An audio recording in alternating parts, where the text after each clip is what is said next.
ourselves as a group, because we're now a group. So that's the fourth point.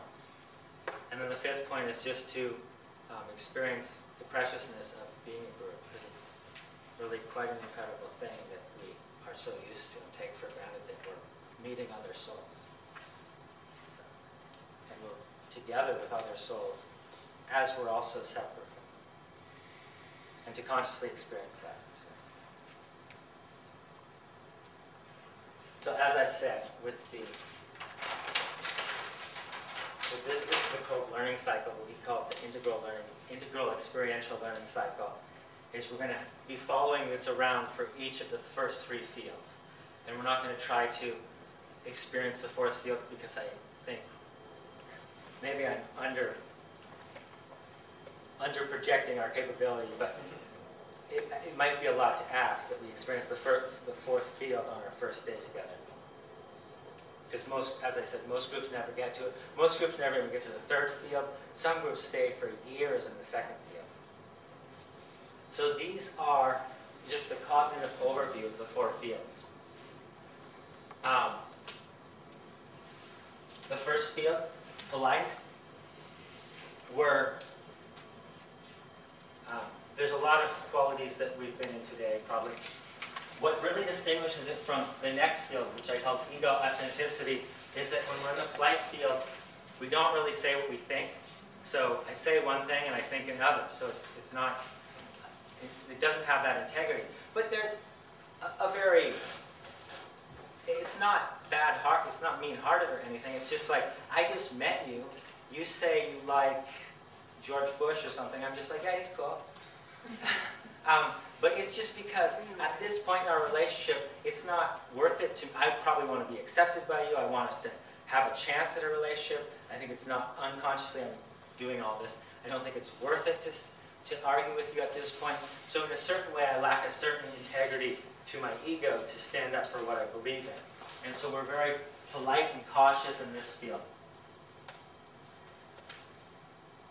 And no matter what, like I have used action logics. I'm also quite aware that this is something that's a lot of people here aren't familiar with. But these action logics very roughly correspond to these fields. And it doesn't matter what your level of development is or your present center of gravity. When we first meet each other, there's a strong force to pull us to being polite with them. This field is also, it's really, in some contexts, it's hard to not have it as a favorite field because, what's the word? Honeymoon. In a relationship with one other person who you're sexually involved in,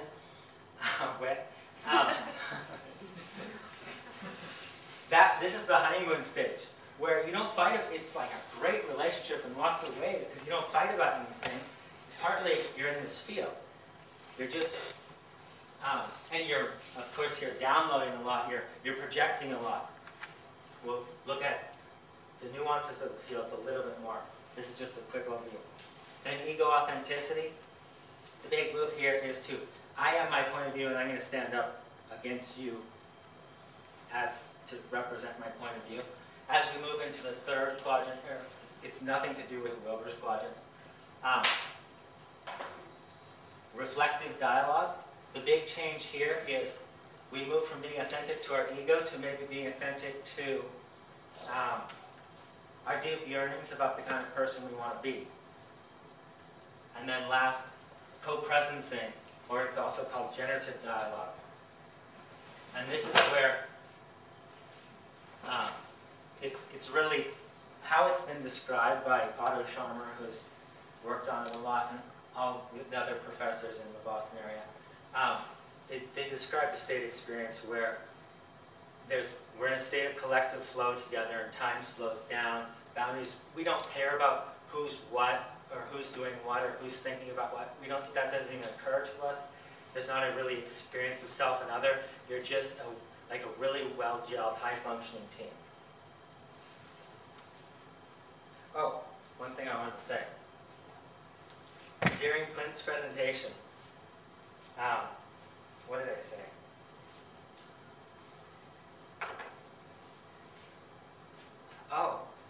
was saying something about presence and perspective taking, and he was saying that what I'm going to present later on in the week doesn't matter about integral. And I said, I don't care what you say. And I noticed that, so we could look at that statement in terms of these four fields. And the place I was coming from and saying it was this quadrant is like, I don't care what you say because I'm not my point of view. And actually, if I'm wrong, that's great. I'm going to learn something here. So I was coming from this place, but I was also aware that it easily could be interpreted as coming from this place as, I don't care what you say because I'm right and you're not, and so I don't care what you say. So that's more the texture and the quality, the place that I could have been coming from. And then polite, I was thinking about, you probably wouldn't say something that blunt in the polite field, but you could if that was a way to avoid conflict.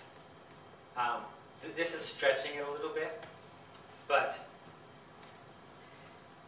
I could have interpreted what Clint was saying as a conflict, and then I was saying, no, I don't want to be in conflict. That's what you do in field one, is you just are sometimes very skillful at avoiding conflict. And so I don't care what you say because I'm just going to try to be your friend anyway. That's how, because right now I'm feeling needy or insecure and I just want to be accepted, that sort of thing. Plus you might pull a gun. Yeah. So that's that same statement.